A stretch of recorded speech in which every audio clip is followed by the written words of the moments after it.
प्रभु यीशु का अनुग्रह, प्रभु के नाम का धन्यवाद करते हैं और आप लोग को प्रभु के नाम से सालों। आज हम लोग वचन देखते हैं। प्रभु चाहता है कि हम लोग कुछ वचनों को आज हम लोग फिर सीखें। तो हम लोग दूसरा कुरिन्थी और उसका 12 अध्याय और उसका 9 और 10 पद, दूसरा कुरिन्थी उसका 12 अध्याय उसका 9 और 10 पद हम लोग देखते हैं।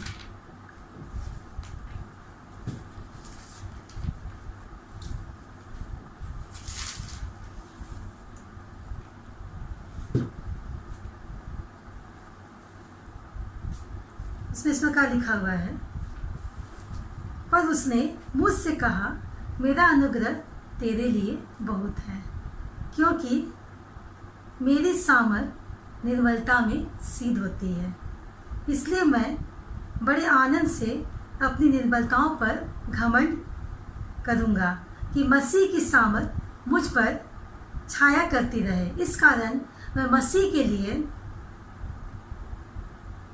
निर्बलताओं में और निंदाओं में और दरिद्रता में और उपद्रवों में और संकटों में प्रसन्न हूँ, क्योंकि जब मैं निर्बल होता हूँ तभी बलवंत होता हूँ। आमीन। अद्भुत वचन है कि हमारे लिए प्रभु की सामर्थ काफ़ी है।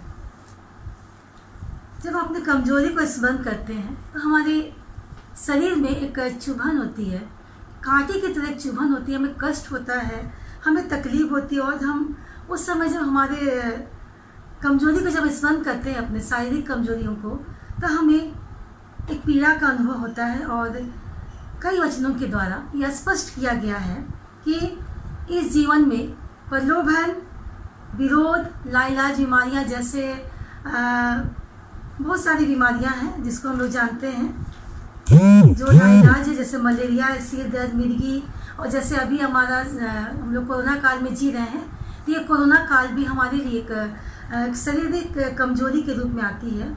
और आँखों की से नई नई बीमारियां भी कोई भी जो है वो निश्चय से नहीं बोल सकता है कि किसको क्या हुआ, या था शरीर में किसको क्या तकलीफ है। शारीरिक यातनाओं के बारे में हम नहीं बोल सकते, हमारे कष्ट के बारे में हम नहीं बोल सकते हैं, लेकिन हम जानते हैं कि सारे बातों में प्रभु का सामर्थ हमारे लिए बहुत है।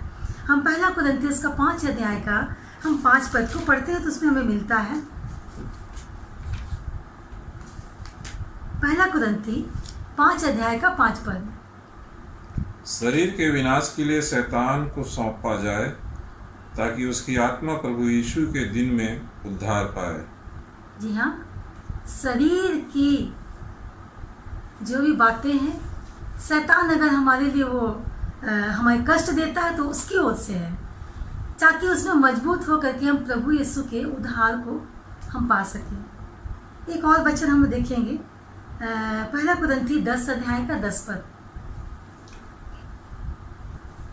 और न तुम कुड़कुड़ाओ, जिस रीति से उनमें से कितने कुड़कुड़ाए और नष्ट करने वाले के द्वारा नष्ट किए गए। जी, जितने लोग कुड़कुड़ाए और नष्ट करने वालों के द्वारा नष्ट किए गए। जी हाँ, कुड़कुड़ाना ये हमारे लिए बहुत आम बात है। हम सब लोग कुड़कुड़ाते हैं किसी न किसी बातों को लेकर के। तो यहाँ वचन हमें बताता है कि अगर हम कुड़कुड़ाते हैं तो वो शैतान की जीत होती है। जी हाँ, अगर हम किसी भी दुख और तकलीफ से या शारीरिक परेशानियों से, कठिनाई से कुड़कुड़ाते हैं तो हम पाते हैं कि इसमें शैतान की जीत होती है। तो हम ऐसा क्यों करें कि शैतान जीते? हमें वही करना है जिससे शैतान को हम मार दे सके। यहाँ गलातियों के पत्र उसका 4 अध्याय और 14 से 16 पद में हम पढ़ते हैं, और तुमने मेरी शारीरिक दशा को, जो तुम्हारी परीक्षा का कारण थी, तुच्छ न जाना, न उससे घृणा की, और परमेश्वर के दूत वरन स्वयं मसीह के समान मुझे ग्रहण किया। तो वह तुम्हारा आनंद मनाना कहाँ गया? मैं तुम्हारा गवाह हूँ कि यदि हो सकता तो तुम अपनी आंखें भी निकाल कर मुझे दे देते। जी। तो क्या तुमने सच बोलने के कारण मैं तुम्हारा बैरी बन गया हूँ? आमीन। हमारी सेवकाई को ये सारी बातें प्रभावित करती हैं। जब हम सेवकाई की ओर रहते हैं या हम किसी अच्छे काम को करते हैं तो ये सारी बातें हमारे जीवन में अत्यधिक प्रभाव डालती है और रुकावटें लाती है, हमें पूरी तरह से इन सारे कार्यों को करने में रुकावट डालती है। तो हम क्यों इन बातों को सोचें, क्यों इन बातों को करें? तो हमारे जीवन की रुकावटें उनको करने से कोई लाभ नहीं, तो हम उन बातों को करना छोड़ें, त्यागे उन्हें करना। हम और एक वचन पढ़ते हैं, 2 कुरिन्थियों उसका 12 अध्याय का 8 पद।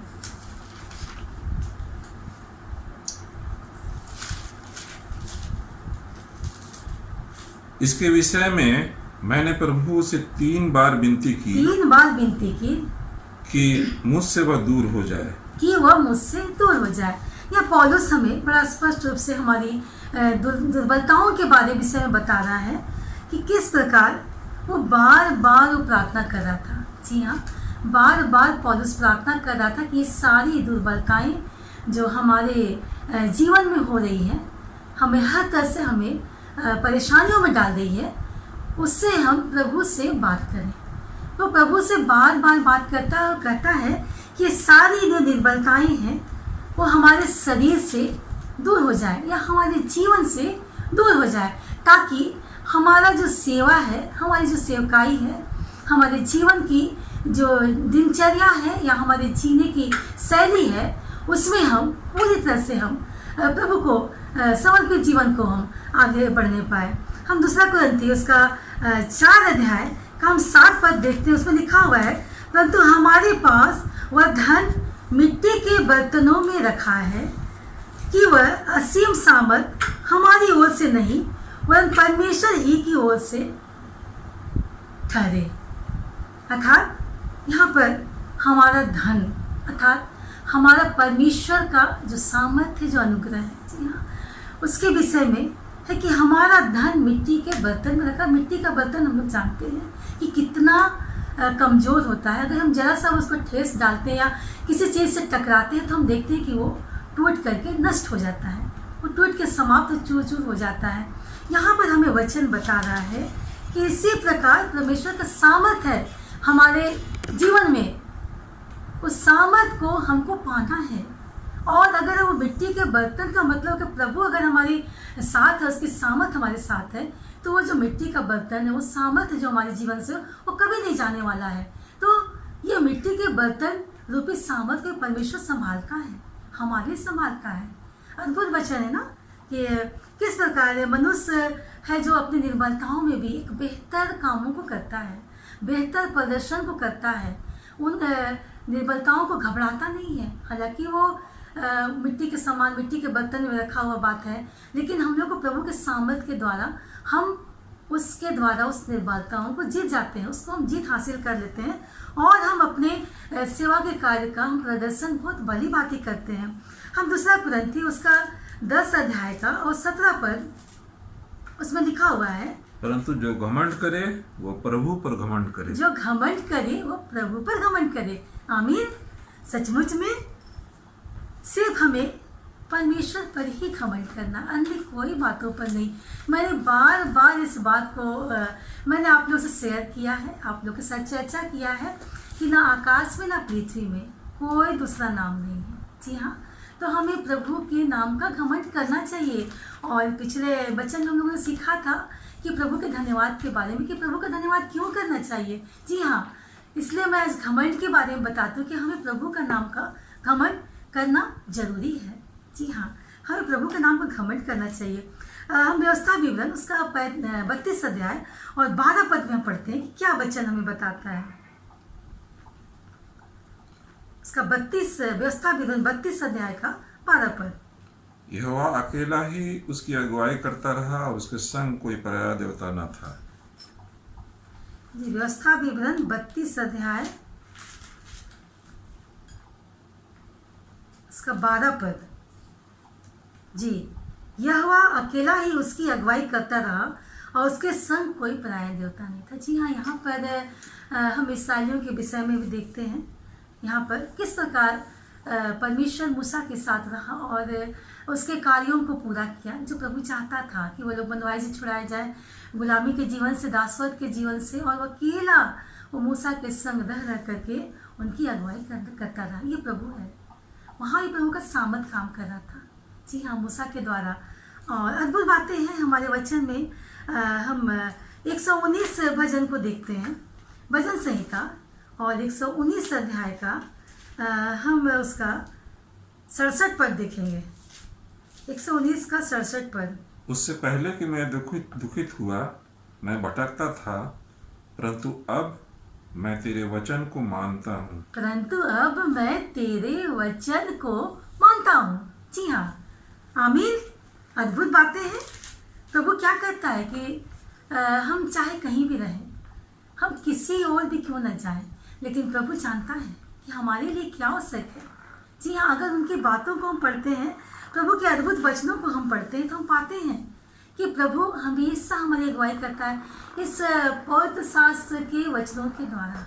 अद्भुत है ये वचन, और हम इस वचन को पा करके हम उस अनुग्रह को, उस सामर्थ को पाते हैं जो आज हम वचन में देखते हैं कि प्रभु का सामर्थ ही हमारे लिए बहुत है।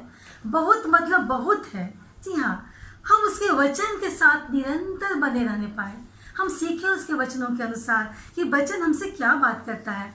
जी हाँ, जैसा 2 कुरिन्थी और उसका 12 अध्याय का 10 पद में हम लोगों ने पढ़ा कि इस कारण मैं मसीह के लिए निर्बलताओं में और निंदाओं में और दरिद्रता में और उपद्रव में और संकटों से प्रसन्न हूँ, क्योंकि जब मैं निर्बल होता तभी बलवंत होता हूँ।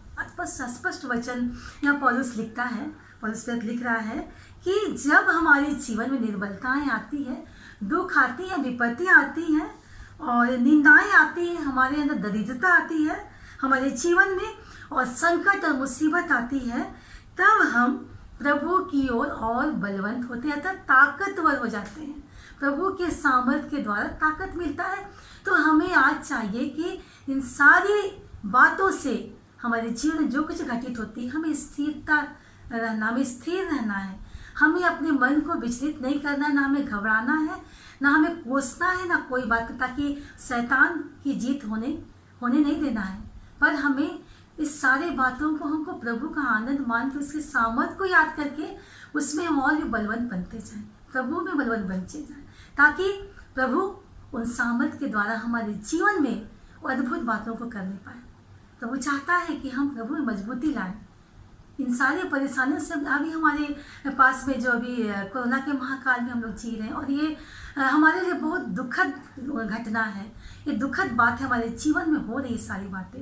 पर हमें घबराने की आवश्यकता नहीं है। जी हाँ, हमें घबराने की आवश्यकता नहीं, पर हम उस जीवित परमेश्वर को, हम उसको ढूंढे, उसके वचनों को जाने और उसके सामर्थ को पहचाने। जी हाँ, वही सामर्थ हम इस महामारी से बचाएगा, छुटकारा देगा। ये प्रभु का वायदा है। प्रभु वायदा करता है, आपसे और मुझसे वायदा करता है। तो चलिए आज हम लोग इस प्रभु के सामर्थ्य वायदे को हम लोग अपने जीवन में घर करने दें, ताकि इस सारी बातों में भी हम प्रभु के ताकत को, प्रभु के सामर्थ्य को, उसके बलवंत बातों को, उसके बलवंत हाथों को हम लोग समझ सकें। धन्यवाद करते हैं प्रभु सद्भुत वचन के लिए। आइए हम लोग प्रार्थना करें। धन्यवाद पिता परमेश्वर कि तूने आज वचन दिया प्रभु जी, कि तेरे लिए प्रभु जी, हमारे लिए तेरा सामर्थ्य बहुत है। हाँ प्रभु जी, हम पर हमारे जीवन में दुख और तकलीफ तो आती है प्रभु जी, हम घबराते हैं पिता परमेश्वर, हम डरते हैं, और ये प्रभु जी हम शारीरिक जीवन में हमारे लिए बातें प्रभु जी संभव है पिता परमेश्वर। प्रभु जी पर तेरे सामर्थ्य नाम है प्रभु जी, कोई बातें संभव नहीं पिता परमेश्वर। तो वो सामर्थ्य प्रभु है जो इन सारे बातों में हमें ताकत देता है, हमें सुरक्षा देता है। हाँ प्रभु, जितने लोग प्रभु जी आज इस वचन को प्रभु जी देख रहे हैं प्रभु जी, हमारे साथ बंद करें पिता परमेश्वर, उन्हें भी प्रभु जी तो अपना वो सामर्थ को दे पिता, ताकि उसके जीवन में वो सामर्थ बहुतायत से आने पाए, और इस समय विशेषकर इन घटनाओं से, इन महामारी से, इस दुख, इस क्लेश के समय से वे सुरक्षित रहने पाए प्रभु जी, और तेरे में उस सामर्थ के द्वारा अपने आप को और बलवंत बनाने पाए। हाँ पिता परमेश्वर, हर एक बातों के धन्यवाद करते प्रभु जी, और इस समय प्रभु जी हर एक परिस्थितियों को, हर एक समय को प्रभु जी इन घटनाओं को पिता परमेश्वर, इन सारी बातों को जो हमारे इर्द गिर्द हमारे देश में हो रही प्रभु जी, सारी बातों को हम तेरे हाथों में सौंपते हैं प्रभु जी। तू पिता परमेश्वर समय के उपरांत में प्रभु जी इन सारी बातों से तो छुटकारा देगा पिता, ताकि एक दिन प्रभु जी हम उस जीवित गवाही को देने के लिए खड़े होने पाएंगे। हाँ पिता परमेश्वर, धन्यवाद करते हैं प्रभु जी कि तूने हमारी प्रार्थना को सुना है। ये हमारे विश्वास है और प्रार्थना को प्रभु यीशु के पवित्र मीठे नाम से मांगते हैं। आमीन और आमीन।